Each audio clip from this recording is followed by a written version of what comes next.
2탄까지 찾아봐 주셔서 감사합니다. 오늘은 전세 사기 예방법 그리고 실제 매물 찾기까지 진행해보며 막막한 전세 대출을 순서대로 받으실 수 있게끔 최대한 자세하게 다뤄보겠습니다. 전세 사기, 요즘 뉴스에 정말 전세 사기로 난리입니다. 하지만 99% 예방할 수 있다고 생각합니다. 대부분의 전세 사기가 아파트가 아닌 빌라이고, 특히 빌라 중에서도 다가구나 다세대가 많았던 만큼 전세 대출을 받는 입장에선 상당히 주의해야 할 부분입니다. 전세 사기 예방법 첫 번째는 계약할 집의 근저당이 가장 중요합니다. 여기서 근저당이란 쉽게 말해 해당 집을 담보로 해서 받아놓은 대출, 빚을 말합니다. 융자금과도 같은 말입니다. 정말 운이 안 좋아서 나쁜 집주인을 만나거나 어떤 사건으로 인해 집이 경매에 넘어갈 경우 내 보증금을 지키려면 내 보증금 더하기 해당 집의 근저당이 해당 집 KB 시세의 70%에서 80%가 되는 집을 추천드릴게요. 퍼센트가 낮으면 낮을수록 근저당이 적으면 적을수록 안전한 물건입니다. 해당 집의 KB 시세와 계산하는 것은 뒤에 매물찾기에서 실제 예시로 함께 계산해보며 여러분들이 이해하기 쉽게 알려드리도록 하겠습니다. 두 번째는 보증보험에 가입하는 것입니다. 보증보험료가 조금 들긴 하지만 그래도 가입하는 것이 안전합니다. 사고 시 보증보험사에서 내 보증금을 보장해주니까요. 세 번째는 전입신고입니다. 이사 후 당일에 전입신고 꼭 하셔야 합니다. 네 번째는 부동산 계약 시 특약입니다. 부동산 계약 시 특약에 이길 00시까지 해당 집으로 대출받지 않는다라는 조건을 꼭 명시하셔야 합니다. 전입신고는 이길 00시에 효과가 발효되는데 집주인이 전입신고하고 난 후 바로 대출을 받아버리면 우선순위에서 밀려 나중에 사고 시 보증금을 돌려받기 힘들 수 있거든요. 다섯 번째는 제2근린생활시설과 다가구 주택을 피하시는 것입니다. 다세대 주택과 제2근린생활시설은 한 집주인의 세입자가 많아 내 보증금이 우선순위에서 밀리기 쉽습니다. 또 보증서 발급도 어려울 수 있습니다. 이 정도만 하셔도 99%의 전세 사기를 예방할 수 있으니 꼭 기억해 두셨다가 꼭 챙기시길 바랍니다. 보증기관, 다음은 보증기관입니다. 전세 대출에서 보증기관에 대한 이해를 하셔야 전세 대출을 받을 때 훨씬 수월하시고 나한테 유리한 보증기관을 선택하시는데 도움이 됩니다. 주택을 구입할 땐 주택을 담보로 해서 우리가 대출을 받는데요. 전세는 우리의 집도 아니고 우리가 담보로 해줄 것이 없습니다. 그래서 보증기관에서 우리의 소득이나 신용 혹은 해당 집의 임대인과 근저당을 보고 대신 보증을 해줍니다. 대출을 해줄 때 은행에서 해준다고 많이들 알고 계시지만 은행은 실행만 하고 대출 심사와 보증을 보증기관에서 해주게 됩니다. 그러므로 어떤 보증기관에서 심사를 받느냐도 굉장히 중요한데요. 왜냐하면 보증기관에 따라서 심사 기준이 다르고 그 심사 기준에 따라서 보증 한도, 즉 대출 한도가 결정되기 때문이죠. 따라서 내 상황에 맞게 보증기관을 선택하시는 것이 매우 중요합니다. 대출 보증기관은 총 3곳으로 HF, 허그, SGI가 있고 HF와 SGI는 소득과 신용을 중요시하고 허그는 임대할 집의 근저당과 임대인을 중요시합니다. 따라서 내가 소득과 신용이 매우 좋은 상태라면 HF와 SGI를 선택하시는 것이 좋고 프리랜서이거나 무소득자, 소득 증빙이 곤란한 사업자나 근로자인 경우 허그를 선택하셔야 대출이 순조롭게 진행될 수 있습니다. 허그의 경우 임대할 집의 근저당과 임대인을 중요시하기 때문에 집을 고르는 게 조금 까다로울 수 있지만 전세 사기가 심각한 요즘은 오히려 집을 까다롭게 고르는 것이 더 유리할 수 있습니다. 그러므로 본인의 대출 한도가 최대치로 나오게끔 본인에게 유리한 보증기관을 선택하시는 것이 좋겠습니다. 매물 찾기.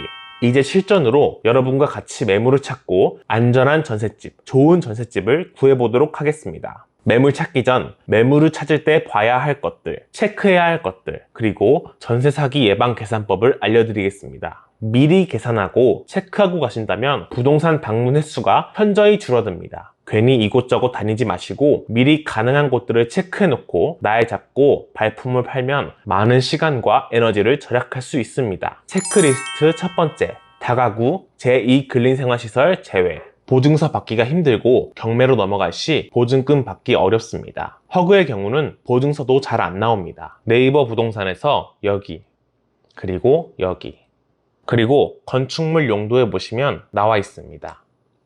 여기에 기재되어 있지 않은 경우도 있으니 중개사와 연락 시 꼭 확인해야 하는 부분입니다. 두 번째, 매물 특징. 매물 설명 확인. 대출이 가능한 집인지 불가능한 집인지 남겨놓은 부동산이 많습니다. 여기 매물 특징 보실 수 있고요. 여기서 매물 설명, 여기에 남겨져 있는 경우도 많습니다. 이런 식으로요. 세 번째, 융자금 확인. 이전에 설명드린 근저당과 같은 뜻입니다. 해당 집에 빚이 너무 많으면 보증서도 안 나올 수 있고 위험합니다. 네이버 부동산에서 여기 혹은 여기 매물 설명에서 확인해 보실 수 있습니다. 내 보증금 플러스 융자금이 KB 매매 시세의 70%에서 80%를 안 넘는 매물을 찾으시는 것을 꼭 강조드리겠습니다. 뒤에서 매물을 찾을 때 예시와 함께 계산해 보겠습니다. 여기서부터는 주거 만족도를 위한 팁인데요. 각자가 원하는 것이 다르기 때문에 이것들을 먼저 체크하시면 헛걸음을 덜 하실 수 있습니다. 첫 번째, 전용 면적 확인. 전용 면적이란 집의 실평수로 네이버 부동산에서 전용 면적을 확인하시면 이 집이 넓은 집인지 좁은 집인지 어느 정도 대략적으로 알 수 있습니다. 짐이 많거나 넓은 집을 원하시는 경우 참고하셔야겠죠? 네이버 부동산에서 전용 면적은 여기 그리고 여기서 확인하실 수 있고 전용 면적은 뒤의 숫자입니다. 10제곱미터는 3.3평 정도이고 한 평은 가로 세로 3.3m 정도 되는데요. 쉽게 생각할 수 있는 방법은 180cm의 남자가 가로 세로로 누워있는 면적이 한 평이 되겠습니다. 두 번째, 사용 승인일 확인. 사용 승인일이란 쉽게 말해 이 집의 나이라고 생각하시면 되겠습니다. 아주 오래된 집은 컨디션이 안 좋을 확률이 높기 때문에 미리 체크하시는 것도 좋겠습니다. 하지만 리모델링이나 인테리어를 잘 해놓은 경우도 있으니 사진을 봤을 때 괜찮아 보이면 집을 한번 보러 가는 것도 괜찮은 선택입니다. 네이버 부동산에서 여기에 보시면 확인하실 수 있습니다. 세 번째, 층수 확인. 반지하인지 1층인지 옥탑인지 확인을 네이버 부동산에서 여기 그리고 여기서 하실 수 있습니다. 반지하나 1층, 옥탑의 경우 창문의 위치나 집의 구조에 따라 사생활 보호나 습한 경우가 있으며 관리비가 비쌀 수 있습니다. 하지만 그에 따라 저렴한 가격이 장점이며 비교적 넓은 경우가 있습니다. 네 번째, 옵션 확인.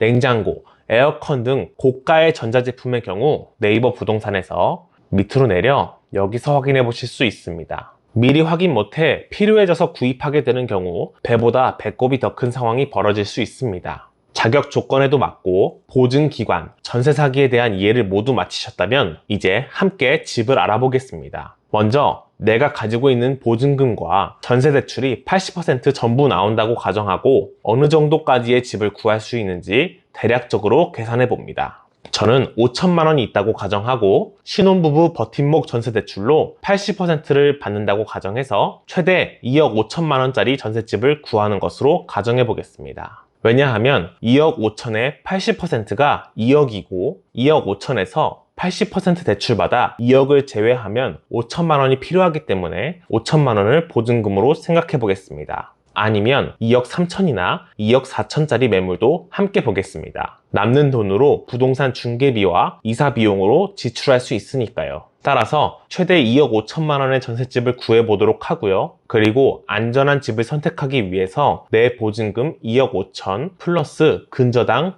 땡땡만 원이 해당 집의 KB 시세의 70%가 안 넘는 집을 구해보도록 하겠습니다. 먼저 네이버 부동산으로 들어가 줍니다. 매물을 클릭하시고요. 저는 아파트 오피스텔을 보겠습니다. 전세로 필터를 걸고 최대 2억 5천만 원 그리고 사용 승인일은 최대 10년으로 선택하고 보도록 하겠습니다. 2명이 살고 신혼부부이기 때문에 이후에 아이가 생길 것을 고려하여 서울의 좁은 집보다는 수도권에서 20평대에서 30평대까지 보도록 하겠습니다. 그리고 출퇴근을 위해 지하철과 가까운 곳으로 살펴보겠습니다. 제가 처음으로 본 곳은 인천 1호선과 7호선인 부평구청역이 있는 이 집을 보았습니다. 체크리스트를 통해 체크해 보겠습니다. 첫 번째, 다가구 제2근린생활시설 제외. 주상복합 아파트로 다가구 제2근린생활시설이 아닙니다. 두 번째 체크리스트인 매물 특징, 매물 설명을 확인해 보겠습니다. 매물 특징에 보니 안심전세, 모든 대출 가능이라고 나와 있는 걸 보니 대출이 가능한 집 같습니다. 세 번째,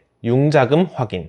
부동산 설명에는 융자금이 없음이라고 나와 있습니다. 전화해서 한번 확인해 보시는 걸 추천드립니다. 주거 만족도를 위한 팁 4가지 확인해 보겠습니다. 첫 번째, 전용 면적 확인.